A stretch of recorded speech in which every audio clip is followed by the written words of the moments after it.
Three thugs cornered a terrified mother and her child in a crowded restaurant, thinking they were untouchable, until a shadow moved from the corner table and changed the atmosphere in the room. They didn't realize they were operating in the personal sanctuary of the city's most feared Mafia Don, and he was watching every move with cold, lethal calculation. He walked up, adjusted his cuff to reveal a serpent tattoo, and delivered a 5-word warning that turned their arrogance into absolute terror. If this story pulled you in, make sure to hit that subscribe button so you never miss what's coming next. I've got another unforgettable story dropping tomorrow, and while you're here, jump into the comments and tell me where you're watching from. I love seeing our community from all around the world. Alright, let's get back into it. The restaurant was named Bellissimo Italian for most beautiful, and tonight it lived up to the name. Golden light cascaded from chandeliers that cost more than most people's cars, pooling on white linen tablecloths so pristine they looked untouched by human hands. Violins played somewhere in the periphery, soft enough to feel expensive. The air carried the scent of saffron risotto and aged wine, wealth distilled into aroma. This was the kind of place where problems arrived dressed in tailored suits and French cuffs, where violence wore cologne and spoke in polite tones. At the corner table, partially hidden by an ornamental pillar, a woman in a beige trench coat sat rigid with contained terror. Her dark hair was pulled back, emphasizing the sharp angles of fear in her face. Her daughter, maybe 6 years old, wearing a knit beanie the color of caramel pressed into her mother's side like she was trying to disappear into the fabric itself. The child's small fingers gripped the coat so tightly her knuckles had gone white. 3 men in black suits formed a wall around them. The first one, tall, broad-shouldered, with a face that seemed carved from dismissive arrogance, smiled. The kind of smile that never reached the eyes. The second stood with arms crossed, blocking the natural path to the restrooms, watching the room like a bouncer at a funeral. His expression was bored, professional, detached. The third leaned down close to the woman, his hand closing around the collar of her beige coat, pulling her slightly forward. His voice was intimate, conversational, cruel. "You know why we're here, Alicia. Let's not make this complicated." Other diners glanced over, then quickly away. Eyes returned to entrees. Conversations resumed at lower volumes. A couple near the window adjusted their napkins. A businessman checked his phone. The unspoken rule of wealth. Someone else's problem. That's when the fourth man moved. He came from behind the 3, cutting across the dining room with the kind of stride that didn't hesitate or announce itself, just covered ground with purpose. Black suit, no tie, the top button of his dark shirt undone. Dark hair slicked back severely, revealing a face all sharp lines and darker intentions. Tattoos crept from beneath his cuffs like secrets that refused to stay hidden. Serpentine patterns, thorns, symbols that carried weight beyond decoration. His expression wasn't angry. It was evaluating. He didn't reach for a weapon. He didn't raise his voice. He simply stopped beside their table and spoke. "Wrong table. Wrong day, gentlemen." The room held its breath for half a heartbeat. The man gripping Alicia's collar froze. His smile evaporated like steam. The one blocking the aisle turned slowly, shoulders tensing beneath expensive fabric. The third, the one who'd been watching the room with professional detachment, went very, very still, his eyes widening just enough to betray recognition. "Who the hell are you?" The first one growled, but his hand loosened on Alicia's coat. His voice carried false bravado, the kind men use when they've just realized they've made a terrible miscalculation. The stranger didn't blink. His dark eyes held the kind of calm that precedes hurricanes. Someone who doesn't repeat himself. His right hand moved not to a pocket, not to a weapon, but to straighten his cuff with deliberate slowness, exposing more of the dark ink beneath. A serpent coiled around a rose, thorns dripping like blood. The movement was casual, almost theatrical, but the message was clear. The 3 men recognized something. Not the tattoo itself, the authority behind it. The little girl whimpered softly, her voice barely audible over the resumed murmur of distant conversations. "Mommy." And just like that, everything in the stranger's posture changed. His jaw tightened, his eyes, cold and calculating a moment before, flashed with something older, deeper, and far more dangerous than strategy. The muscles in his neck tensed, his breathing slowed, deepened, became the kind of controlled rage that doesn't explode but compresses, becoming denser, heavier, more inevitable, personal. The man gripping Alicia's collar tried to recover his authority. "This doesn't concern you, signore. Private business. Walk away." And the stranger stepped closer, close enough that the man had to tilt his head back slightly to meet his eyes. Close enough that the violins in the background seemed to fade into static. Close enough that other diners stopped pretending not to watch. "Take your hand off her." It wasn't a threat. It was a forecast. The man's fingers twitched, still tangled in beige fabric. His companions shifted their weight, hands drifting toward jacket pockets slowly, carefully, testing boundaries. The air between them became charged, crackling with the electricity of violence about to be born. The little girl buried her face in her mother's coat and started to cry, not loud, theatrical sobs, but the quiet, hiccuping kind that came from a soul too young to understand why bad things happen to good people. The stranger's eyes tracked the movement, watched the child disappear into her mother's arms, watched the way fear lived in her small body. Something ancient and unmovable settled into his expression. He took another step forward. For 3 long seconds, no one moved. The entire restaurant seemed to exist in the space between breaths, chandeliers frozen mid-sparkle, wine suspended in glasses, time itself negotiating with inevitability. Then the man's hand opened. Alicia gasped, a sharp intake of breath that carried 3 years of fear in a single sound. She pulled her daughter tighter, wrapping both arms around the child like a human shield. The stranger didn't step back. He shifted his weight, positioning himself directly between the 3 men and the table. His body became a wall, calm, immovable, and absolutely ready. The kind of ready that didn't need to announce itself because everyone in proximity could feel it like barometric pressure before a storm. "Now," he said, his voice returning to conversational volume but losing none of its edge, "you're going to tell me who sent you." The man who'd been gripping Alicia's collar, the one with the arrogant face and rapidly crumbling confidence, glanced at his companions. One of them shook his head slightly, a tiny movement that screamed, "Abort mission. We don't answer to—" "You do now." The stranger's hand moved to his inner jacket pocket. All 3 men tensed, muscles coiling, hands freezing halfway to weapons they'd never have time to draw.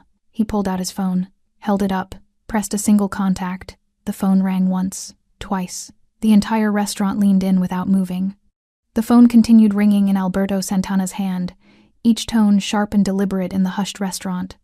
But before anyone could answer, Alicia Matthews felt the room tilt sideways. Not literally. Nothing actually moved. But in her mind, the chandeliers blurred into smears of gold.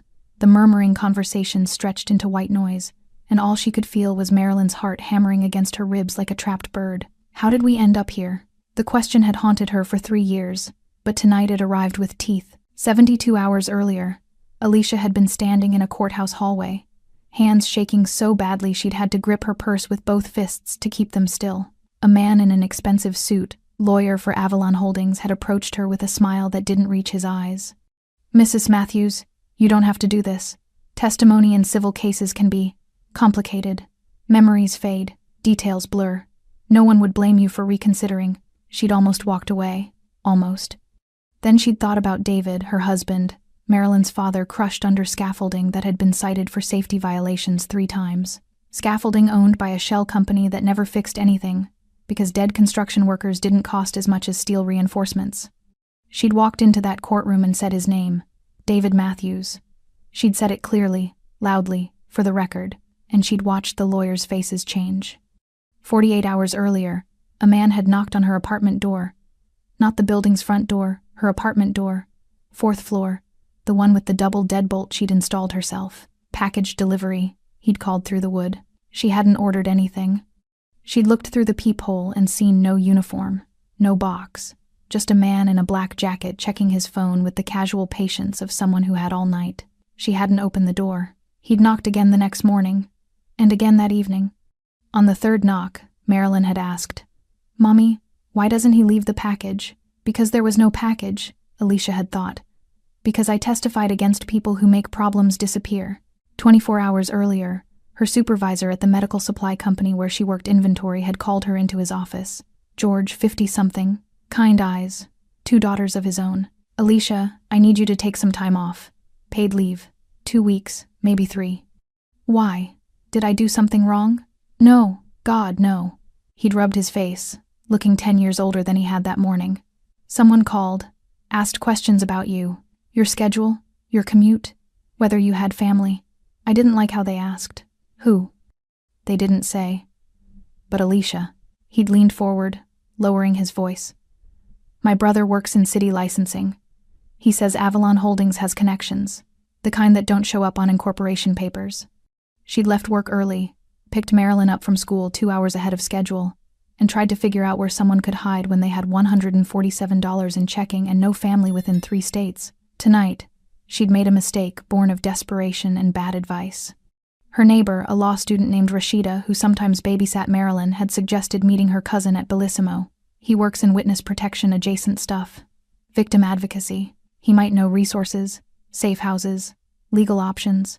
I can't afford Bellissimo, Alicia had protested. You're meeting him, not ordering the tasting menu. Get a glass of water, talk for 20 minutes, leave. No one's going to throw you out. So she'd put on her best coat, the beige trench she'd bought for David's funeral, still clean, still respectable, and brought Marilyn because leaving her alone felt more dangerous than bringing her along. They'd arrived at 7:47 p.m. The cousin hadn't. At 7:52, her phone buzzed. Stuck in traffic. 30 minutes late. So sorry. At 8:03, 3 men in black suits had walked in. At 8:04, one of them locked eyes with her across the dining room. At 8:05, they'd surrounded her table. Now, with the phone still ringing in the stranger's hand and Marilyn crying softly into her coat, Alicia felt the full weight of every decision that had led here. Every choice she'd thought was brave. Every moment she'd believed the system would protect her. Every naive assumption that doing the right thing mattered. The phone clicked to speaker. Pronto. A voice answered gravelly, irritated, distorted slightly by the speaker. It's me, the stranger said, his eyes never leaving the 3 men. I'm at Bellissimo. I have 3 of your men here. They seem confused about their orders. A pause. Alicia heard traffic noise in the background. Distant horns. The rumble of a truck. I didn't send anyone to. Exactly. The stranger's thumb moved meaningfully toward the end call button. So when I put you on speaker, you're going to explain to them and to everyone listening why they're about to lose more than just their jobs. The lead thug, the one who'd gripped her collar, went pale. Actually pale. Color draining like someone had opened a valve. Who authorized a move in the Bellissimo district without clearance? The voice on the phone demanded. We were told it came from upstairs, Bruno said. Bruno? The name landed like a grenade with the pin already pulled. Alicia didn't know who Bruno was. But watching the 3 men's faces, watching the fear calcify into something closer to existential terror, she understood one thing clearly. They'd made a mistake. Not in coming for her, in where they'd come for her. The stranger ended the call, slipped the phone back into his pocket. When he spoke again, his voice had dropped below the range of the violins, below the clink of silverware, into a register that made Alicia's spine straighten involuntarily. You've just learned something important. In this world, you're only as valuable as the name backing you. And right now? He let the pause stretch until it became painful. You don't have one. The lead thug's hands started to shake. Get out. Through the kitchen. Quietly. And if I ever see you operate in my city again without explicit clearance. He leaned in. Just slightly. You won't see me coming. They moved. Not running, pride wouldn't allow that, but fast. Weaving between tables toward the service corridor. Heads down. Postures collapsed like buildings post-demolition. The stranger turned back to her table. Alicia stared up at him, tears streaming freely now. Mascara she'd carefully applied 3 hours ago, tracking black lines down her cheeks. Marilyn peeked out from behind her coat, brown eyes wide, beanie slightly askew, face blotchy from crying. For a moment, the man just stood there. Tall, dark-suited, tattooed, terrifying, but something in his expression had softened. Not gentle, but human. He crouched down slowly, carefully, until he was at Marilyn's eye level. I'm sorry you had to see that, he said, his voice completely different now, quieter, stripped of command, almost tender. Those men won't bother you again. Marilyn studied him with the brutal honesty only children possess. Are you a bad man too? The question hit the air like a slap. Are you a bad man too? The question hung in the air between them, innocent, direct, devastating. Alberto Santana held the child's gaze. Those wide brown eyes expected honesty, and something in him refused to lie to her the way adults had lied to him when he was small and afraid and asking the same questions. I've done bad things, he admitted quietly, but not tonight. It wasn't the answer adults gave children. It wasn't reassuring or simple or wrapped in comfortable fiction, but it was true, and somehow, the little girl seemed to accept it. He stood slowly, his knees protesting the movement. 43 wasn't old, but the years had accumulated in his joints like unpaid debts. He removed his jacket, still warm from his body, and draped it carefully over Alicia's shoulders. "You need to tell me why they came for you," he said. "Not here, not now, but soon." Alicia nodded, her voice barely a whisper. "I testified. Against a property company. They were involved in my husband's death." Alberto's jaw tightened. He knew what that meant before she said the name. What was the company called? Avalon Holdings. Merda. He knew it. Shell company. Money laundering pipeline. Part of the infrastructure he'd approved 3 years ago when Bruno had presented it as a clean investment vehicle, property management, rental portfolios, legitimate revenue streams. Alberto had signed off without asking enough questions. Now this woman, this widow, had testified against his own ecosystem, and someone inside had tried to silence her using his streets, his reputation, his name as cover. Alberto Santana hadn't always been the kind of man who controlled cities from the shadows. At 17, he'd been a runner. Low-level, expendable. The kind of kid who delivered packages he never opened and asked no questions, because questions got you killed. His mother had worked 3 jobs to keep him in Catholic school, to keep him away from the streets, to build walls around him made of prayer and exhaustion. The streets had found him anyway. By 25, he'd learned the rules. Loyalty bought time, silence bought survival, and violence was a language spoken only when necessary and never in anger. Men who lost control lost everything. By 30, he'd consolidated power through patience. He didn't fight his way to the top, he waited there, building networks while others burned energy on territory wars and ego. When the old guard collapsed under federal indictments, Alberto was the only one left standing with clean hands and viable infrastructure. By 40, he'd built something unprecedented, an empire that operated like a corporation. Hierarchies, accountability, strategic planning, no unnecessary violence, no civilian casualties, no collateral damage. He had rules. Tonight, 3 of his own men had violated every single one. Alberto turned away from Alicia's table and walked back toward his own, nodding once to the Maitre de Vincent, 60-something, 20 years at Bellissimo, a man who knew when to see everything and when to see nothing. "The lady and her daughter," Alberto said quietly as he passed. "Their meal is on my account. Anything they want. Send them home in a car. Private service, not a taxi. Driver, I know. Of course, Mr. Santana. No questions. No hesitation." That was the advantage of reputation. It eliminated the need for explanation. Alberto sat down at table 12, his usual spot, positioned with clear sightlines to both entrances and the kitchen corridor. His whiskey sat where he'd left it, untouched and now lukewarm. He didn't pick it up.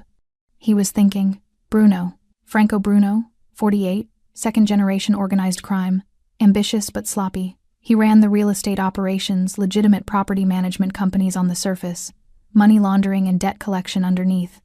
Alberto had given him autonomy because Bruno's operations generated steady, clean revenue without drawing attention. Apparently, that autonomy had been a mistake. Alberto pulled out his phone, scrolled through contacts, and selected a name, Gianni. The call connected on the first ring.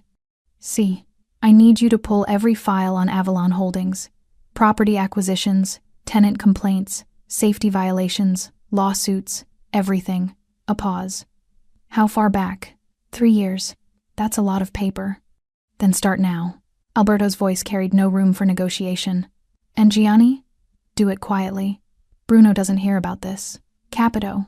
Alberto ended the call and sat back, his mind assembling pieces of a puzzle he hadn't known existed until 20 minutes ago. A widow testifies. 3 enforcers show up at an upscale restaurant, his restaurant, in his territory to intimidate her. They invoke his authority without permission. They involve a child. Someone was either monumentally stupid or deliberately testing boundaries. Both possibilities required correction. His phone buzzed. Text from Vincent, the maitre d'. "The lady is asking to speak with you before she leaves." Alberto glanced across the restaurant. Alicia stood near the entrance, his jacket still around her shoulders, her daughter holding her hand. She looked terrified and determined in equal measure, the expression of someone who'd run out of options but refused to stop moving. He stood and crossed the dining room. Up close, Alicia Matthews looked younger than he'd initially thought. Maybe 32, 33. Dark hair, angular features, the kind of elegant bone structure that expensive cosmetics tried to replicate. But her eyes carried years of exhaustion, the kind that came from fighting battles alone. "Thank you," she said, her voice stronger now, steadier. For whatever just happened. "You don't need to thank me. Alberto's tone was neutral, professional. You need to be safe. Why did you help us? The question was direct, unflinching. You don't know me. And those men. They knew you, feared you. That means you're... She stopped herself, glancing down at Marilyn. Connected, Alberto finished. Yes. So why? It was the same question the child had asked, dressed in adult vocabulary. Alberto looked at Marilyn, who was watching him with that same unsettling directness. She'd stopped crying, but her grip on her mother's hand remained vice-tight. Because no one should be afraid in a place like this, he said simply. And because your daughter shouldn't have to learn what fear tastes like before she's old enough to spell it. Alicia's eyes glistened. The driver Vincent mentioned will take you wherever you need to go. Tonight, tomorrow, next week. You have his number now. I can't afford. You're not paying. Alberto's voice carried finality. Consider it an apology. For what? For the system that allowed tonight to happen. Alicia studied him for a long moment, trying to reconcile the man who'd terrified 3 armed thugs with the one now speaking to her daughter with careful gentleness. What happens now? She asked. Now you go home. Lock your doors. Tomorrow someone will contact you about more permanent arrangements. Alberto paused. The people who sent those men tonight? They won't send anyone else. How can you be sure? His expression hardened just enough to remind her exactly who she was talking to. Because I'm going to make sure they can't. He watched them leave Alicia and Marilyn climbing into the black sedan Vincent had summoned. The driver, one of Alberto's most trusted men. Ex-military, family man, someone who understood the assignment without needing details. As the car pulled away, Alberto felt something shift in his chest. Not regret, not doubt, resolve. For 15 years, he'd built his empire on emotional distance, on rules that kept him separate from the consequences of his decisions. Tonight, he'd stepped across that line, and standing there under the golden glow of Bellissimo's entrance, watching taillights disappear into city traffic, Alberto Santana made a decision that would reshape everything. Some lines, once crossed, redefined the map. Alberto returned to table 12, but he didn't sit. The whiskey glass still waited, condensation pooling at its base, amber liquid catching chandelier light. He stared at it for 3 seconds, then signaled Vincent. Coffee, black, and tell the kitchen I need the security footage from tonight. Everything from 7:45 to now. Vincent's expression didn't change. Of course, Mr. Santana. Also, Alberto's voice dropped lower. Who made the reservation for table 7? Table 7? Vincent pulled out his small leather reservation book, the old-fashioned kind that relied on pen and paper rather than tablets. His finger traced down the evening's entries. No reservation, sir. Walk in. The lady arrived at 7:47, asked for a quiet table, and the 3 men? Separate entry, 8-3. They didn't check in with the host stand, just walked in. Alberto's jaw tightened. In a restaurant like Bellissimo, people didn't just walk in. Not past Vincent, not past the host stand, not without being seen, assessed, and mentally catalogued, unless they'd been here before, unless they knew the layout. Pull the reservation logs for the past 3 months, Alberto said. I want to know if any of those 3 have eaten here before. Vincent nodded and disappeared toward the back office. Alberto finally sat, his mind running calculations that had nothing to do with numbers and everything to do with patterns. The coffee arrived moments later, dark, strong, Italian roast that smelled like focus distilled into liquid form. He drank it while he thought. The official story was simple. Alicia Matthews owed money, rent arrears, late payments, the kind of debt that justified intimidation in certain circles, collection tactics that skirted legality but stayed common enough to be invisible. Alberto had heard the claim when Carlo stammered through his excuse. Just here to collect what's owed, signore. Nothing personal. But Alberto had been reading people and reading through people for 25 years, and nothing about tonight tracked with a collection operation. First, the location. Bellissimo wasn't where you confronted debtors. It was expensive, visible, full of witnesses with money and connections. If you wanted to intimidate someone over unpaid rent, you cornered them at their apartment, their workplace, somewhere private where fear had room to expand. You didn't do it in front of crystal chandeliers and violin music. Second, the positioning. Alberto had watched them work the table. One blocking the aisle, one controlling the physical interaction, one watching the room for interference. That wasn't collection, that was extraction. They'd positioned themselves like a team preparing to move someone against their will, corners covered, exits controlled, attention managed. If Alicia had stood up, if she'd tried to leave, they would have stopped her. Not with overt violence. Not yet, but they would have stopped her. Third, the child. Collectors didn't bring fear to children. It was bad business created witnesses, escalated situations, drew the wrong kind of attention. Professional intimidation stayed focused on the target, applied pressure to leverage points, avoided emotional escalation. But Carlo had smiled at the little girl's fear. He'd enjoyed it. That wasn't about money. That was about sending a message written in a 6-year-old's nightmares. Vincent returned carrying a tablet and a manila folder. Security footage is queued up, and I found something in the logs. Alberto gestured to the seat across from him. Vincent sat unusual, but the restaurant had mostly emptied after the confrontation. Only 3 tables remained occupied, diners finishing desserts and pretending they hadn't witnessed anything unusual. Show me. Vincent opened the folder. Inside were photocopied pages from reservation logs, specific entries highlighted in yellow. Carlo Vanetti. Dined here 6 times in the past 2 months. Always Friday or Saturday nights. Always parties of 4 or more. Always paid cash, tipped exactly 15%. Alberto's eyes narrowed. 6 times? Yes, sir. Carlo was muscle. Low-level enforcer. The kind of man who collected gambling debts and provided security for shipments. His legitimate income, what he claimed on taxes, barely covered rent in a decent neighborhood. He had no business eating at Bellissimo once, let alone 6 times. Who was he dining with? Vincent flipped to the next page. Different people each time.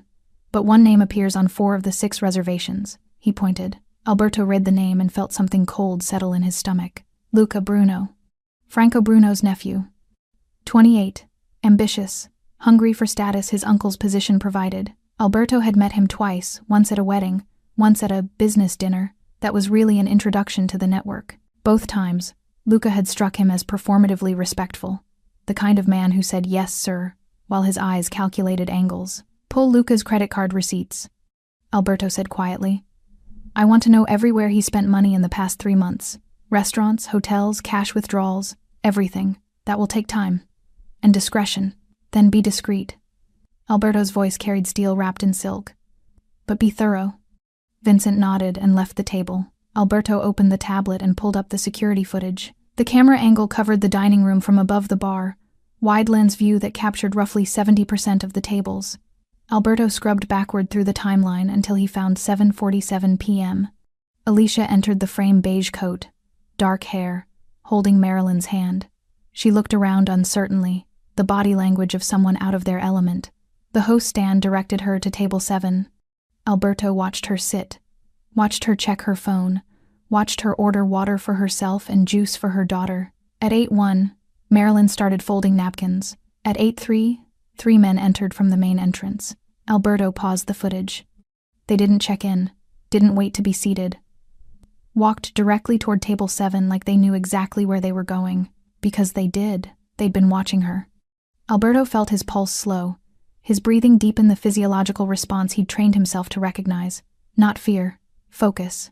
The state where emotion became fuel instead of distraction. He scrubbed forward. Watched Carlo grip Alicia's collar. Watched the child press into her mother. Watched other diners look away. Then watched himself enter the frame. From this angle, his approach looked different. More predatory. The kind of movement prey animals recognized instinctively. He watched himself speak. Watched the 3 men freeze. Watched the entire room's energy shift like atmospheric pressure before lightning. Alberto stopped the footage and sat back. This wasn't about money Alicia owed. This was about silencing testimony. About eliminating a problem before it metastasized. About making sure a widow with a 6-year-old daughter understood what happened to people who spoke against the machine. His phone buzzed. Text from Gianni. Found the Avalon files. You need to see this. Sending encrypted. 30 seconds later, a PDF arrived. Alberto opened it. Avalon Holdings Property Management. Incident report the 17th of October 2022. Fatal accident at construction site, 447 Morrison Street. David Matthews, age 34, killed when scaffolding collapsed. OSHA investigation pending. 3 previous safety violations documented but not remedied. Family declined settlement offer. Alberto scrolled down. Widow, Alicia Matthews. Filed wrongful death civil suit March 2024. Deposition scheduled. Company counsel recommends settlement to avoid discovery process. Another page. Settlement offer rejected. Mrs. Matthews insists on testimony. Counsel notes. Subject appears motivated by principle rather than financial compensation. Recommend alternative resolution strategies. Alternative resolution strategies. Corporate language for making problems disappear. Alberto's hand tightened on the phone. David Matthews had died because someone decided safety equipment cost more than human life. Alicia had refused to stay silent, and now someone in his organization had decided she needed to learn fear. He scrolled to the final page. Authorization for enhanced collection protocols. Approved by F. Bruno. Executed by L. Bruno. There it was. Franco had authorized it. Luca had executed it. And they'd used Alberto's name, his territory, his reputation, his authority as cover. Alberto closed the file, stood, placed $300 bills on the table, triple what his untouched whiskey cost, and walked toward the exit with the kind of purpose that made the remaining diners instinctively lean back in their chairs. Vincent appeared at his elbow. "Shall I call your car, Mr. Santana?" "No." Alberto's voice was quiet, controlled, absolutely certain. "Call Bruno. Tell him I'm coming to his house. Tell him to be awake. Sir, it's nearly 11. Then he has time to make coffee." Alberto stepped into the night, leaving Bellissimo's golden glow behind. Some conversations required darkness. Franco Bruno's house sat in the hills overlooking the city modern architecture, all glass and steel and angles that screamed, "I've made it." Security lights illuminated the circular driveway. A fountain burbled pretentiously at the entrance. Everything about it announced wealth without taste, power without discretion. Alberto's car pulled up at 11:47 p.m. He didn't knock. The door opened before he reached it. Franco himself, 60 pounds overweight, silk robe over pajamas, hair disheveled, eyes sharp despite the late hour. Behind him, the house glowed with recessed lighting, abstract art on white walls, leather furniture that cost more than most people's cars. "Alberto." Franco's voice carried forced warmth. "This is unexpected." Vincent said it was urgent, but "Where's Luca?" The warmth evaporated. "He's asleep. It's nearly midnight. Wake him." It wasn't a request. Franco's face tightened, but he stepped aside. Alberto entered, his shoes silent on Italian marble floors. He didn't sit, didn't accept the offer of coffee or whiskey, just stood in the center of the living room, hands in his pockets, posture relaxed but emanating the kind of tension that made survival instincts scream. Franco disappeared upstairs. Alberto waited. 90 seconds later, footsteps on the staircase. Luca descended, first late 20s. Expensive haircut, designer t-shirt and sweatpants, trying to look casual but moving with the stiff uncertainty of someone who'd just been yanked from sleep into a nightmare. Franco followed, now wearing slippers, his face a careful mask of confusion and concern. "Alberto, what's this about?" Franco asked. "It's the middle of the night. Avalon Holdings." 2 words. That's all it took. Luca went pale, actual color draining from his face like someone had opened a valve. Franco's expression froze, then carefully rearranged itself into something resembling ignorance. "What about it?" Franco asked. Alberto pulled out his phone, opened the encrypted file Gianni had sent, turned the screen toward them. The 17th of October 2022. David Matthews, construction worker, died when scaffolding collapsed at one of your properties. OSHA violations. Safety complaints ignored. His widow testified in civil court 3 weeks ago. Silence. "Tonight," Alberto continued, his voice dropping into that dangerous register below normal conversation. 3 men walked into Bellissimo and surrounded that widow and her 6-year-old daughter. Gripped her collar, blocked her exits, terrorized a child. Franco opened his mouth. Alberto raised one finger. "I'm not finished." Franco closed his mouth. "Those 3 men," Alberto said, "were under the impression they were operating with my authority. In my territory, using my name." He paused. "Someone gave them that impression. Alberto, I can explain." "Then explain." Alberto's eyes locked onto Franco's. "Explain why you authorized intimidation of a civilian witness without clearing it through proper channels.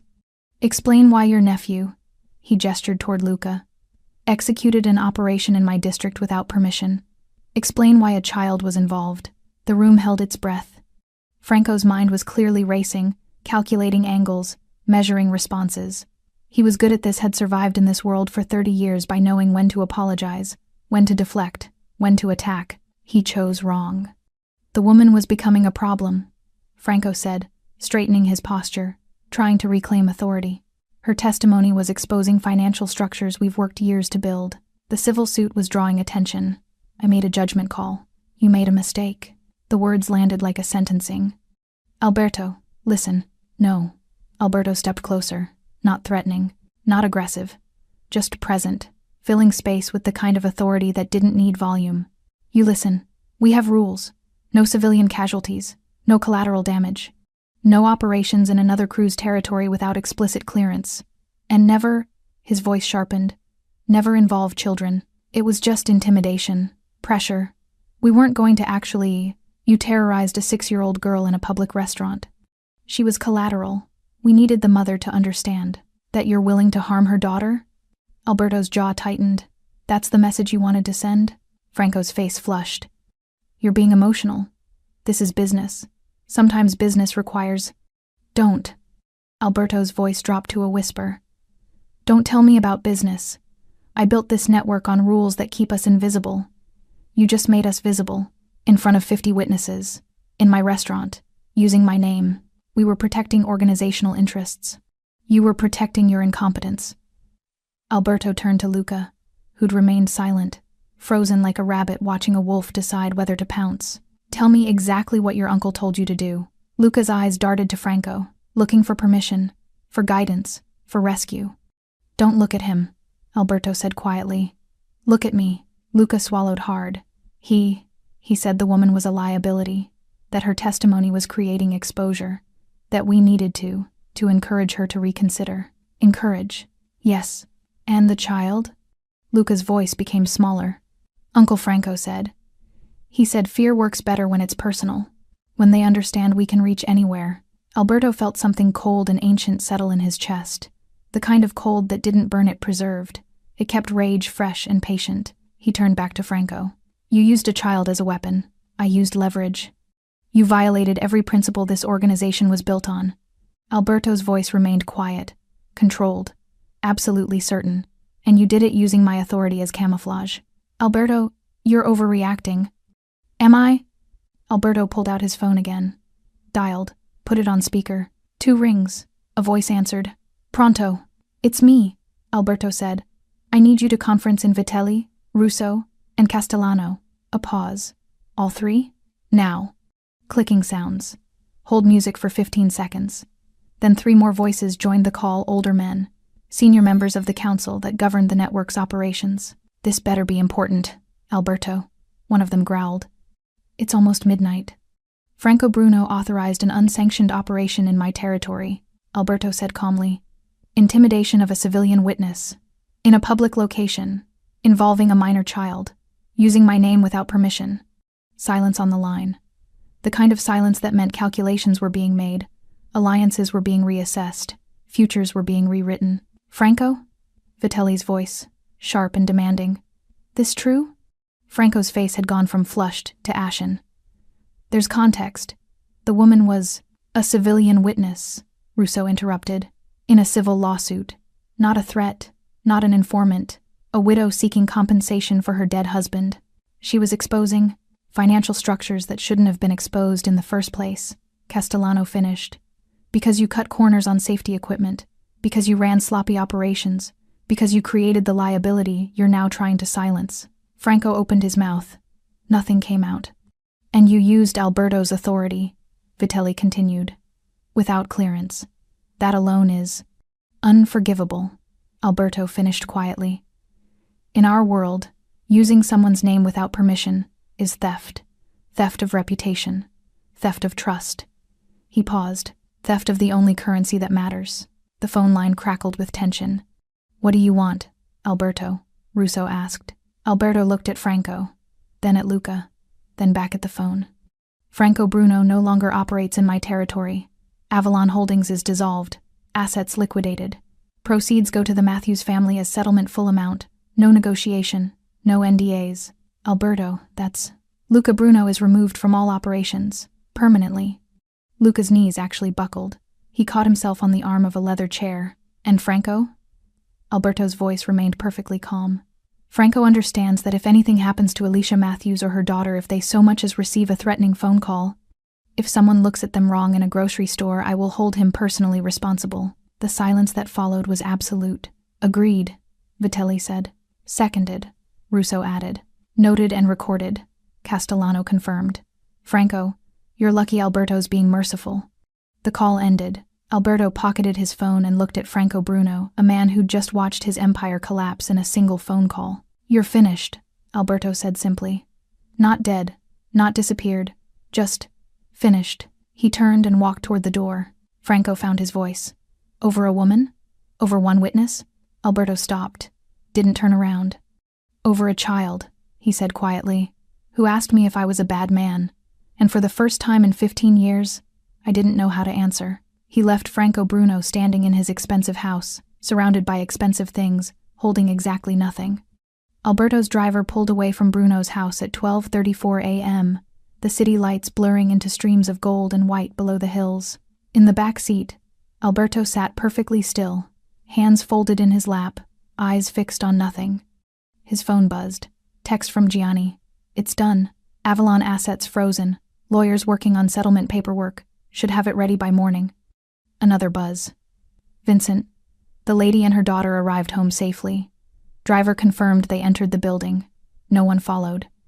Alberto should have felt satisfied. The immediate threat was neutralized. Franco was stripped of power. Luca was finished. Alicia and Marilyn were safe, but satisfaction wasn't what he felt. What he felt was the weight of a 6-year-old's question pressing against his chest like a physical thing. Are you a bad man too? 35 years earlier, Alberto Santana had been 6 years old. Different city, different restaurant, same fear. His mother, Isabella, 28, beautiful and terrified, worked 3 jobs. Waitress at a diner, night shift cleaning office buildings, weekend catering for weddings. She moved through the world like someone constantly apologizing for taking up space. His father had left when Alberto was 2. No explanation, no forwarding address, just absence that shaped everything around it. On Alberto's 6th birthday, Isabella had saved enough for something special. Dinner at Ristorante Angelo, the nicest Italian place within bus range. They'd dressed up her in a blue dress she'd owned since before he was born, him in khakis and a button-up shirt from the thrift store that almost fit. They'd ordered carefully, split a pasta dish, one dessert to share. Alberto remembered the candle in the tiramisu, remembered making a wish, remembered his mother's smile, rare, genuine, unweighted by exhaustion. Then 3 men had walked in. They'd moved through the dining room like sharks through shallow water, and when they reached the table, one of them, tall, expensive suit, smile that made Alberto's stomach hurt, had sat down uninvited. Isabella, he'd said, you've been avoiding me. I paid you. His mother's voice had been small. Last week, I paid the full amount, plus interest. But there's a late fee, and an extension fee, and, the man had shrugged, an inconvenience fee. I don't have anything else. Then we have a problem. The man's eyes had drifted to Alberto. Beautiful kid. What's his name? Isabella's hand had shot across the table, gripping Alberto's wrist so tightly it hurt. Don't. Her voice had cracked. Please, he's 6 years old. I know. The man had smiled wider. Old enough to understand consequences. Old enough to remember. Alberto had been terrified, that animal terror that lives in children's bodies before they have words for it. The kind that makes you small and silent and perfectly still. Like not moving might make you invisible. He'd looked around the restaurant. Saw other diners watching, then looking away. Saw the waiter hovering near the kitchen, frozen with indecision. Saw the manager behind the bar, pretending to count receipts. No one had intervened. No one had said a word. The man had leaned close to Isabella, said something Alberto couldn't hear, and left. His mother had cried silently, tears tracking mascara down her cheeks while she gripped Alberto's hand like he might disappear if she let go. They'd left without finishing the tiramisu, took 2 buses home in silence. That night, lying in bed, Alberto had whispered to the darkness, "Mommy, are all strong men bad?" And his mother had answered, "No, mi amor, but the good ones are very, very rare." Present day, in the back of a car gliding through empty streets, Alberto understood something he'd spent 35 years avoiding. He'd become what he needed that night in Ristorante Angelo. Not the man who terrorized his mother, the one who didn't exist, the one who should have stepped forward, the one who should have said, "This stops now." But in becoming that man, he'd built his life on the same foundation of violence and fear, just pointed in different directions, governed by different rules. Are you a bad man too? The question wasn't rhetorical, it was diagnostic. Marilyn hadn't asked if he was dangerous. She'd asked if he was like the men who'd hurt her mother. The distinction mattered. Alberto's phone rang. Not a text this time, an actual call. He glanced at the screen. Gianni, talk to me. Boss, I found something else in the Avalon files. Gianni's voice carried the tension of a man delivering news he knew would detonate. David Matthews, Alicia's husband, he didn't just die in an accident. He filed 3 safety complaints in the 2 weeks before the scaffolding collapsed. OSHA confirmed violations. Equipment failure was predictable, preventable. Alberto's jaw tightened. Who authorized ignoring the complaints? Site supervisor named Torres. But Torres was taking orders from regional management, and regional management reports to Franco. Yeah, Alberto closed his eyes. David Matthews died because Franco didn't want to spend money on equipment upgrades. That's what the paper trail suggests. And when his widow wouldn't accept a settlement, when she insisted on testimony that would expose the entire structure, Franco decided to make her disappear. Not disappear, Gianni corrected quietly. Just break her, make her too afraid to continue, by terrorizing her daughter. Yeah, Alberto felt something twist in his chest. Not anger anymore, something colder, something that lived deeper than rage. Purpose. Gianni, I want you to do something for me. Name it. Find out everything about Alicia Matthews. Not surveillance, I mean her life, her situation, what she needs, where she works, what school Marilyn attends, her debts, her credit, her support network, everything. A pause. Boss, that's a lot of access. I'm not planning to hurt her. I'm planning to help her. Another pause, longer this time. You sure about this? Getting involved in civilian lives? It's exactly what I should have done years ago. Alberto's voice carried finality. And Gianni? No one else hears about this. Not the crew, not the council. This is personal. Understood. The call ended. The car pulled up outside Alberto's building, luxury high-rise, corner penthouse, views of the entire city sprawling below like a circuit board of light. He rode the elevator in silence, entered his apartment, poured 3 fingers of whiskey he wouldn't drink, and stood at the floor-to-ceiling windows. Somewhere out there, Alicia Matthews was lying awake, holding her daughter, probably still afraid despite his promises. Somewhere out there, a 6-year-old girl was learning that the world contained men who smiled while they hurt you. Somewhere out there, a question hung in the air like smoke. Are you a bad man too? Alberto had given Marilyn an honest answer. I've done bad things. But standing there at 1:47 a.m., looking at a city he controlled through networks of violence and fear, dressed in legitimate business, he realized the answer was incomplete. He'd done bad things. But he'd also done nothing for years, for decades, while people like Alicia suffered at the edges of his empire, while men like Franco cut corners that killed people, while children learned fear from men in expensive suits. He'd built rules to minimize collateral damage. But collateral damage still meant someone's mother, someone's child, someone's life. He'd operated with discipline and restraint, but restraint wasn't the same as justice, and discipline wasn't the same as decency. His phone buzzed one more time. Text from an unknown number. This is Alicia. Your driver gave me this contact. I don't know how to thank you. Marilyn is asleep. First time she slept through the night in weeks. Thank you for giving her that. Alberto stared at the message for a long time. Then he typed a response.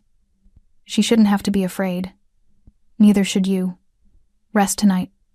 Tomorrow, things change. He sent it, poured the whiskey down the sink, and stood at the window until dawn broke over the city, turning glass towers pink and gold. By the time the sun rose, Alberto Santana had made a decision that would reshape everything he'd built. Power without protection was just violence with better branding. And if he was going to be the kind of man who intervened, the kind who stepped forward when everyone else looked away, then he couldn't stop at one table, one night, one frightened child. He had to become something he'd never been before, not softer, accountable. The little girl had asked if he was a bad man. He couldn't change his past, but he could change his answer, starting now. Morning arrived with deceptive gentleness, soft light filtering through Alberto's penthouse windows, the city below stirring awake in layers of traffic and human noise. He'd slept 2 hours, maybe less, but his mind was sharper than it had been in years. Clarity, he'd learned long ago, didn't come from rest. It came from decision. At 7:15 a.m., his phone rang. Gianni. I have the information you requested. Go ahead. Alicia Matthews, 33. Works inventory management at Allied Medical Supply, $42,000 annual. Rents a 2-bedroom apartment in the Riverside District, $1,800 monthly, behind 2 months due to legal fees from the civil suit. Daughter Marilyn attends PS 47, 2nd grade. No family in the area, parents deceased. Husband's family cut contact after his death. They blamed her for the lawsuit. Alberto listened, his jaw tightening with each detail. Credit cards maxed. Student loans from nursing school she never finished, had to drop out when she got pregnant. Medical bills from Marilyn's asthma treatments. She's one emergency away from complete financial collapse. What about the civil suit settlement? Stalled.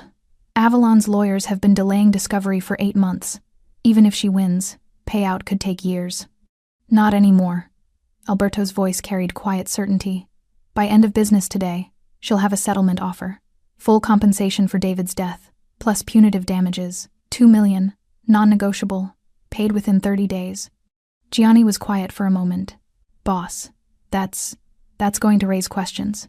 Franco's people will notice. Franco's people no longer have standing to notice anything. Alberto stood, moving toward his closet. What else? Her apartment building. It's owned by another shell company, Meridian Properties. Guess who's on the board? Alberto closed his eyes. Franco. His nephew, actually. Luca sits on 3 property management boards. Alicia's building is one of them. How far behind on rent did you say she was? 2 months. Building management sent an eviction notice last week. 30 days to pay or vacate. Alberto's hand tightened on the phone.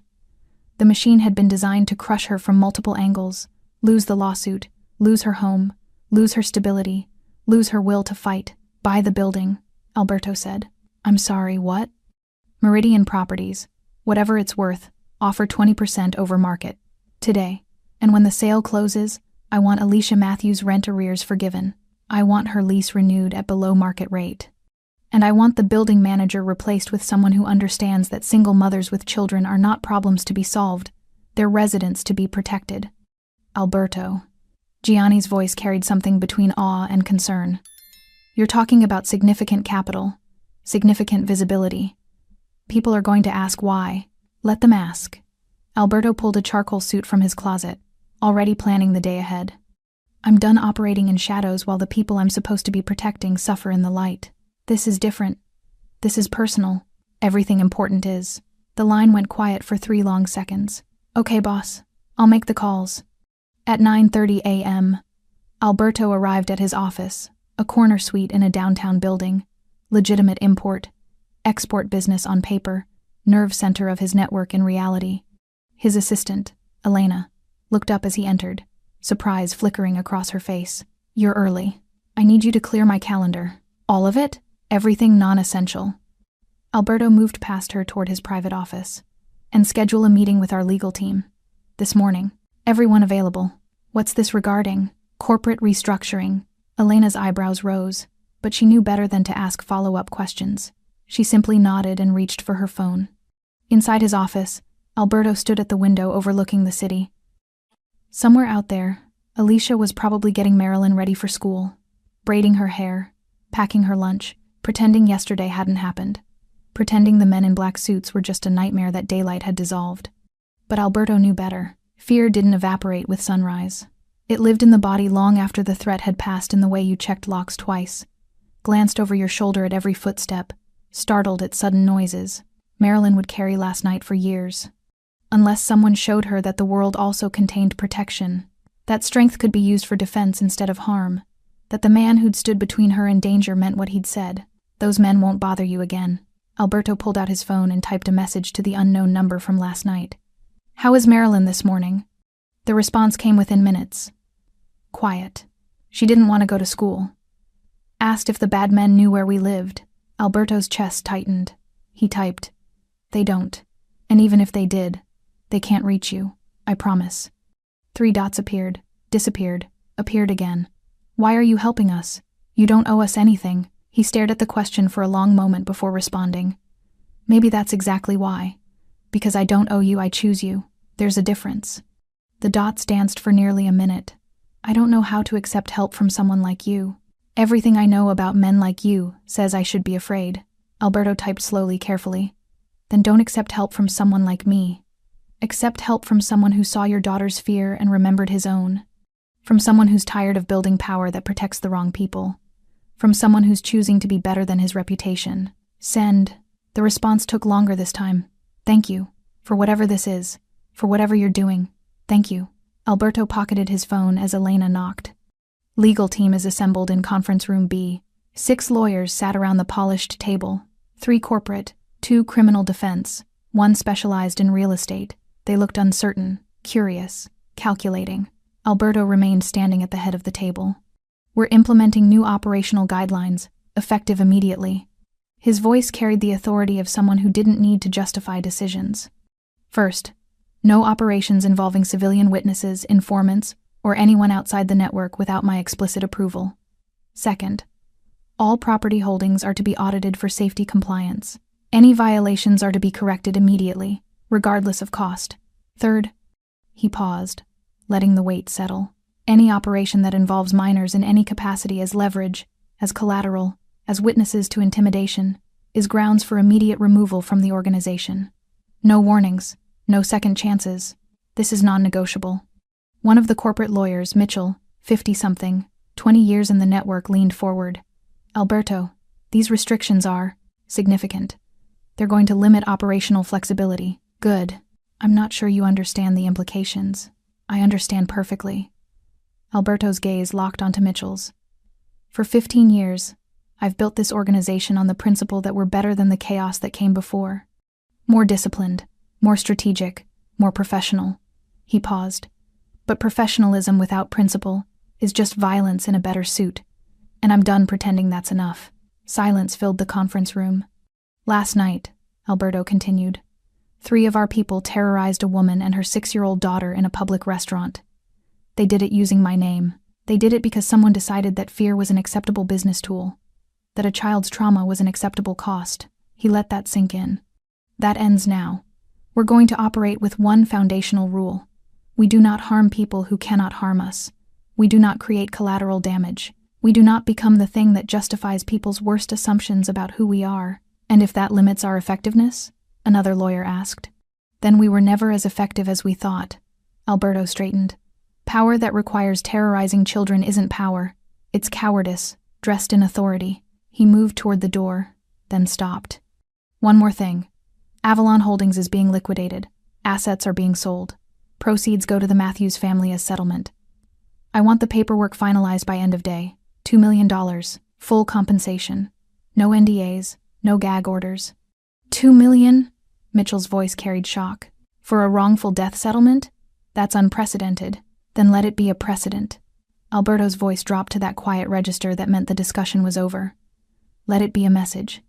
Let every person in this network understand that we are no longer in the business of destroying innocent lives to protect guilty operations. He opened the door. Get it done.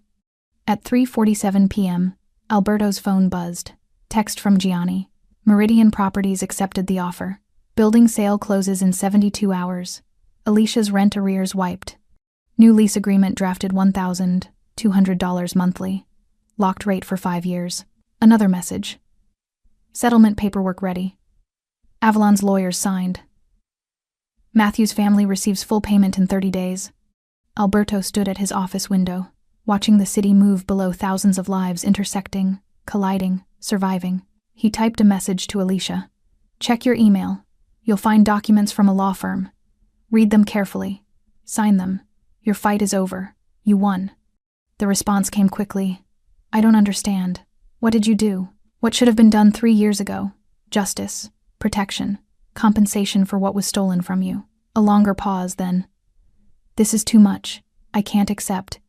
You already did. The moment you refused to stay silent. The moment you chose truth over safety. The moment you protected your daughter while the world looked away. Alberto paused before adding, You earned this. Not from me. From a system that owed you dignity. The final message from Alicia came 20 minutes later. Marilyn asked me tonight if the scary man from the restaurant was an angel. I didn't know how to answer. Alberto smiled small, genuine, tired. He typed, Tell her angels don't exist. But sometimes people choose to be better. That's close enough. 3 men vanished from circulation the day after Alberto left Franco Bruno's house.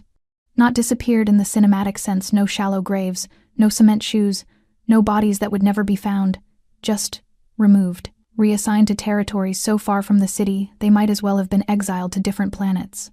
Carlo Vanetti ended up in a logging town 600 miles north, collecting protection payments from bar owners who paid in cash and asked no questions. The other two found themselves working dock security in a port city where the wind never stopped and no one remembered their names. They would live, they would work, they would never operate in Alberto's territory again. Franco Bruno lost everything that mattered in his world. Not his house, he kept the glass mansion in the hills. Not his money, his legitimate accounts remained untouched. But his position, his influence, his seat at tables where decisions were made gone, dissolved like sugar in water, leaving nothing but faint sweetness and the memory of substance. Luca Bruno left the city entirely. Last anyone heard, he was managing a car dealership in Nevada, selling SUVs to tourists and pretending his last name didn't carry weight it no longer possessed. The network adjusted. It always did. Nature abhorred vacuums, and organized crime was nothing if not natural. New people stepped into roles Franco had abandoned. Younger, hungrier, but more careful. Everyone had heard what happened. Everyone understood the new rules. No civilians, no children, no operations without clearance. But the real changes happened quietly, in spaces between official business. Alicia Matthews signed the settlement papers on a Tuesday morning, her hands shaking so badly the lawyer had to help her hold the pen. $2 million. Full compensation. No gag orders, no NDAs, no strings that would bind her silence. She'd read the documents 3 times, certain there was a trap hidden in the legal language. There wasn't. It was straightforward, clean, unconditional. That afternoon, she'd received a call from her building manager. A new voice. A woman this time, professional and warm. "Miss Matthews, I'm calling about your lease. There's been an ownership change. Your rent arrears have been forgiven, and we're offering you a lease renewal at a reduced rate. $1,200 monthly, locked for 5 years. Alicia had asked why. The manager had simply said, "New ownership priorities. We're investing in long-term residents." By Friday, Alicia's bank account showed numbers she'd never imagined seeing. By Monday, she'd paid off every debt, credit cards, student loans, medical bills, all of it, gone. By Wednesday, she'd enrolled Marilyn in a better school, one with small class sizes and a counselor who specialized in childhood trauma. By the following Tuesday, she'd quit her job at Allied Medical Supply and enrolled herself back in nursing school to finish the degree she'd abandoned 7 years earlier. And through it all, she kept expecting the cost to reveal itself, kept waiting for someone to knock on her door with the real bill the favor owed, the loyalty demanded, the price that always came due. It never came. Alberto watched from a distance, receiving updates from Gianni that felt more like progress reports than surveillance. Subject enrolled daughter in school. Subject paid off debts. Subject registered for college courses. He never contacted Alicia directly. Never showed up at her building. Never inserted himself into the life he'd helped stabilize. The point wasn't gratitude or connection, it was correction. Making right what his empire had made wrong. But he thought about them often. About Marilyn's question. About the way fear had lived in Alicia's eyes. About how easily the machine he'd built could have crushed them completely if he'd looked away. He didn't look away anymore. The real work happened in conference rooms and late-night calls. Alberto restructured his entire operation, not publicly, not dramatically, but thoroughly. Every property holding was audited for safety. Every business was evaluated for ethical operation. Every person in the network was reminded that collateral damage was no longer acceptable cost. Some people left. Couldn't adapt to rules that limited what power could do. Couldn't stomach working for someone who prioritized principle over profit. Alberto let them go. Better to be smaller and sustainable than large and toxic. Gianni stayed, though he'd asked the question everyone was thinking. "Boss, why now? Why this woman, this family? You've walked past 1,000 problems before." Alberto had considered the question for a long time before answering, because she reminded me that looking away is still a choice, and I'm tired of choosing wrong. On a Thursday evening, 3 weeks after Bellissimo, Alberto received a text from the unknown number Alicia's phone. "We're moving. Better apartment, better neighborhood. Marilyn starts new school Monday. I wanted you to know. Wanted you to know what your intervention made possible." Alberto stared at the message. Typed, "I'm glad." Deleted it. Typed, "You did this yourself." "I just removed obstacles." Sent it. Her response, You did more than that. You showed Marilyn that strength doesn't always hurt. That's worth more than money." Alberto didn't respond. Couldn't find words adequate to the weight of what she'd said. He simply saved the message and returned to work, the quiet, invisible work of running an empire that was learning, slowly, to be better than its nature. The work of becoming the answer to a child's question. Not perfect, not innocent, not absolved, but better. And some nights, that was enough. 5 weeks after the confrontation, Alberto returned to Bellissimo. Same night of the week, same time, same table 12 with its clear sightlines and familiar weight of ritual. Vincent greeted him at the door with the subtle nod of someone who understood that certain things didn't require discussion. The restaurant glowed with its usual golden elegance, chandeliers casting warm light, violins weaving through hushed conversations, the scent of saffron and wine and money. Everything looked the same. Everything felt different. Alberto sat, and within moments a whiskey appeared. Macallan, 18. Neat. Exactly as he preferred. He didn't drink it immediately. Just let it sit, amber liquid catching light, while his eyes traced the familiar geography of the dining room. Table 7 sat empty tonight. White tablecloth pristine, fresh flowers in a crystal vase, waiting for diners who would have no idea what had happened there 5 weeks ago. The restaurant had no memory of violence. It simply reset, night after night, offering beauty and discretion to whoever could afford the cover charge. But Alberto remembered. He remembered the angle of approach, the way Carlo's hand had gripped Alicia's collar, the sound of Marilyn's whimper cutting through expensive ambiance like a knife through silk. He remembered the weight of decision, the moment between observing and intervening, between walking away and stepping forward. He remembered choosing. A couple was seated at table 7, now late 30s, anniversary dinner perhaps, laughing softly over wine. The woman touched her husband's hand across the table. Normal, safe, unremarkable. Alberto watched them and felt something unfamiliar settle in his chest. Not satisfaction, exactly. Not pride, relief. That table could hold joy again, could hold ordinary happiness, could exist in the present instead of being haunted by what had almost happened there. His phone buzzed. Text from Gianni. Monthly report ready. Revenue down 8% across the board. Some partners are concerned about the new restrictions. Alberto typed back. Let them be concerned. Quality over quantity. Another message appeared, this time from an unknown number, though he recognized it immediately. Marilyn drew a picture today in art class. She titled it, The Angel Man. Her teacher asked who that was. Marilyn said, someone who helped when no one else would. Thought you should know. Alberto stared at the message for a long time. He didn't respond. Didn't know how to respond. Didn't trust himself to find words that wouldn't cheapen what the child had created. A narrative where he wasn't the dangerous man from her nightmares but something else entirely. Not an angel. He'd told Alicia that angels didn't exist. But maybe something adjacent. Something human choosing to be better than circumstance demanded. He pocketed his phone and finally lifted the whiskey glass. Across the dining room, a family entered, mother, father, daughter, about Marilyn's age. The little girl wore a dress the color of strawberries, her hair in careful braids. She skipped between her parents, safe and oblivious, the way children should be. Alberto watched them be seated. Watched the parents help their daughter into a chair. Watched the family lean together over menus, pointing, discussing, deciding, ordinary, beautiful, fragile. And for the first time in 15 years, Alberto understood something fundamental about power. It meant nothing if it only protected itself, if it only defended its own territory, its own interests, its own survival. Real power, meaningful power, was measured by what it protected that couldn't protect itself. Vincent appeared at his elbow. Your usual, Mr. Santana? The veal? No. Alberto's eyes remained on the family across the room.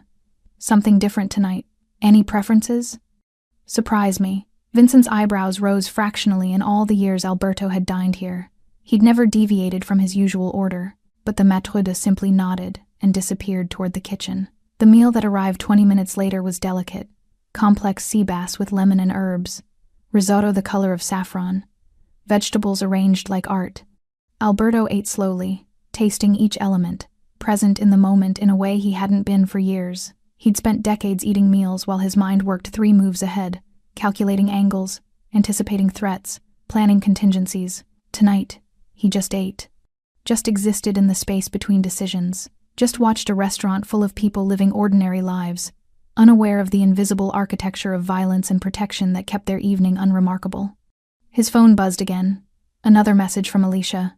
I don't know if you'll respond, but if you're reading this, thank you. Not just for the money or the safety, for showing my daughter that strength can be gentle, that power can choose kindness. She needed to see that. So did I. Alberto set down his fork, picked up his phone. Typed. She's stronger than she knows. So are you. I just removed obstacles. Everything after that was your courage, not my intervention. He sent it before he could reconsider. Her response came quickly. Will we ever see you again? Alberto considered the question, really considered it, turning it over like a stone in his hand. Finally, he typed, You don't need to. That's the point. He finished his meal, left cash on the table, generous but not ostentatious, and stood to leave. As he passed table 7, he paused for just a moment. The couple didn't notice him. They were lost in each other, in their celebration, in their small, perfect bubble of happiness. Alberto moved on. At the door, Vincent handed him his coat. Will we see you next week, Mr. Santana? Yes. Alberto smiled slightly. Same table, of course.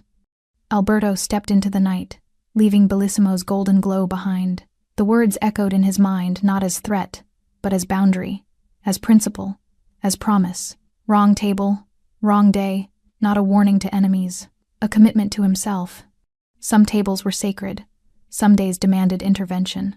Some lines, once drawn, redefined everything, and Alberto Santana had finally learned which side of the line he wanted to stand on. Alberto stood on his penthouse balcony. The city spread below him like a circuit board of light. Wind carried the scent of rain, not falling yet, just promised, heavy in the air. His phone sat on the glass table beside an untouched glass of wine. No calls tonight, no emergencies, no crises requiring immediate attention, just silence. And for the first time in longer than he could remember, silence felt like peace instead of waiting. Inside, his laptop displayed spreadsheets, the legitimate ones, the businesses that operated in daylight, import companies, investment portfolios, real estate holdings that generated revenue without destroying lives. The numbers were lower than they'd been 6 months ago. The restrictions he'd implemented had cost him partnerships dissolved, revenue streams redirected, people who couldn't operate under the new rules taking their business elsewhere, but the numbers were clean. No blood in the margins. No fear baked into the profit. No children's nightmares financing his lifestyle. It was enough. Earlier that evening, he'd received a package. No return address, but he recognized Alicia's handwriting on the label. Inside, a drawing on construction paper. Crayon and marker, the fierce, confident strokes of a 7-year-old's hand. A man in a black suit standing between stick figures, 3 on one side, 2 on the other. The 2 figures were labeled in careful letters, Mommy and Me. The 3 figures had angry scribbled faces. The man in black had no face, just a body positioned between threat and protection. At the bottom, in Marilyn's handwriting, Thank you for helping us. Love, Marilyn. And below that, in Alicia's adult script, She wanted you to have this. Said angels should know they're appreciated, even if they say they're not angels. Alberto had taped the drawing to his refrigerator, absurd placement for a man who lived alone in minimalist luxury. But every time he opened the door, he saw it. Saw himself through a child's eyes, not the man he'd been, the man he'd chosen to become. His phone buzzed. Text from Gianni.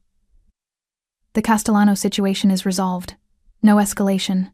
Everyone's cooperating with the new protocols. Alberto typed back. Good.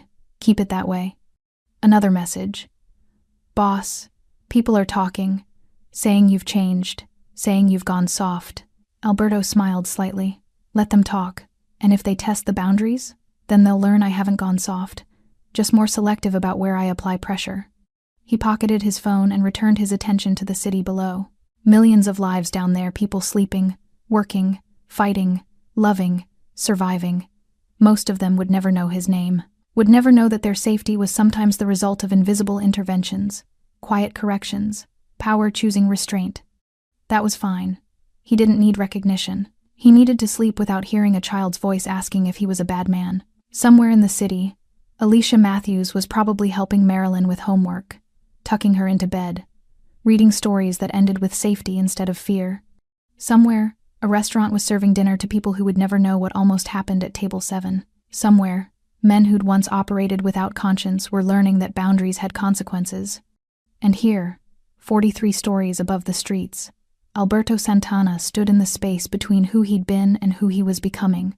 Not redeemed. Redemption required innocence he'd never possessed. Not forgiven. Forgiveness required debts he could never fully repay. But accountable. Finally, genuinely accountable, not to law or rivals or even his own network, but to the principle that power unchosen was just violence waiting to happen. The rain started soft at first, then building to steady percussion against glass and steel. Alberto watched it fall, washing the city clean, temporary erasure of grime and exhaust and the residue of human passage. By morning, it would all be back. The city would reset, just like Bellissimo reset every night, pristine and ready for whatever came next. But something fundamental had shifted, not in the city. In him, he'd spent 15 years building an empire on the principle that discipline was enough, that rules separated him from chaos, that strategic violence was somehow cleaner than random cruelty. But Marilyn's question had exposed the flaw in that logic. Are you a bad man too? The "too" mattered. It meant she understood bad men existed in categories, some worse than others, some redeemable, some not. Alberto had answered honestly, I've done bad things. But standing here in the rain-washed night, he understood the answer was incomplete. He'd done bad things, but he'd also chosen, in one critical moment, to do better. And that choice, that single intervention on a wrong table on a wrong day, had rewritten everything that came after. His phone buzzed one final time. Message from the unknown number. Marilyn says goodnight to the angel man every night before bed. Just thought you should know. Sleep well, Alberto. You earned it. He stared at the message. Typed. Tell her angels don't need thanks. They just need people to believe good things are possible. Sent it. Deleted the conversation thread. Not because he wanted to forget. Because some things were meant to be felt, not archived. Alberto returned inside, closed the balcony door against the rain, and stood in his living room. The drawing on the refrigerator caught his eye one more time, stick figures in crayon and a child's understanding of protection. He'd told Alicia that angels didn't exist, that people just chose to be better. Standing there, looking at evidence that his choice mattered, Alberto understood something final. He wasn't an angel, wasn't a hero, wasn't even particularly good. But he'd become something more important. Present. Present in the moment when intervention mattered. Present when everyone else looked away. Present when a child needed to see that strength could defend instead of destroy. That was enough. Not redemption. Not absolution. Just enough. The rain fell harder, drumming against windows, washing the city clean in temporary grace. And Alberto Santana, Mafia boss, protector, man who'd finally learned which battles mattered, turned off the lights and went to bed. Tomorrow, the city would wake unchanged, but he wouldn't. And somewhere in that difference lived the answer to a child's question. Wrong table, wrong day, gentlemen. Not a threat, a promise. The promise that some lines, once drawn, stay drawn forever. Thanks for staying with this story right till the final moment. You're the reason these stories come alive. If you're ready for another powerful journey, just tap the next video on your screen. And before you go, leave a quick comment and rate this story from 1 to 10. I'm excited to see your thoughts and connect with you down there.